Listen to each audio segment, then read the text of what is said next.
Welcome sa Tatalino TV. Ang pag-uusapan natin ngayon, ito basic lang. Pero malaking bagay itong ituturo ko ngayon. Hindi pa alam to ng mga ibang electrician. Ito yung line 2. Tama naman, pumunta siya sa ilaw. Tapos, doon sa may receptacle, nasa gitna siya. Ayun yung tanso. Sa gitna yan. Okay? Tapos ito naman yung line 1, tama din. Pag nag-switch on ka, sa return na siya, tama din. Yan. Pero pumunta siya dito sa may thread, sa gilid. Yung mga ibang electrician na, lalo na yung mga veterano, alam ko, nagigets nyo na yung ibig ko sabihin. Ito, ang mali. Pagbabalik na rin natin yung wire. Dito lang siya nagkamali sa may receptacle. Yung pag-connect sa receptacle. Ayan. Ikpitan muna natin.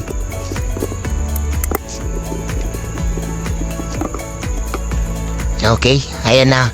Ayan na yung tama. Pares lang na connection kanina, pero dito, yung sa return, pumunta siya sa gitna. Yan, yung line to naman, yung tawag nila dyan, neutral yung iba, kaya ground. Kaya nandiyan siya sa gilid. Bakit sa gilid ito? Kuha tayo ng ilaw sample.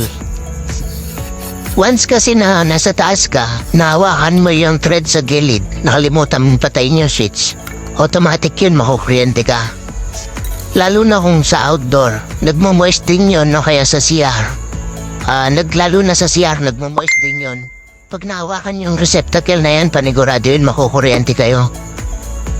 Bago kayo mag-comment mga katata, ito panoorin nyo muna tong video. Ito wala akong taga-hawak. Nilagay ko muna sa ground. Yung kulay black. Tapos climiter na yung ginamit ko dito kasi itong climiter lang may ilaw. Ayan, may balat siyang wire na yun mga katata. Ayan meron siyang 220 volts sa may wire.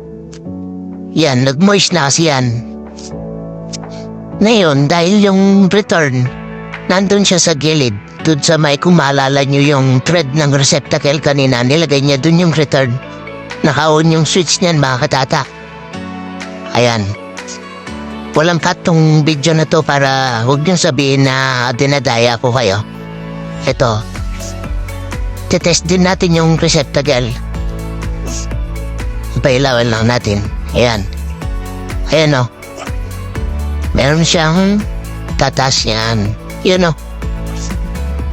130 to 140 volts. Ayan, sa gilid siya mga katata. Hindi ko pinapasok sa loob yung kulay red. Ayan nasa gilid lang siya. Yan ang nangyari mga katata. Kaya yung return nyo, huwag nyong ilalagay sa gilid. Dapat nandun siya sa tanso kanina. Sa gitna.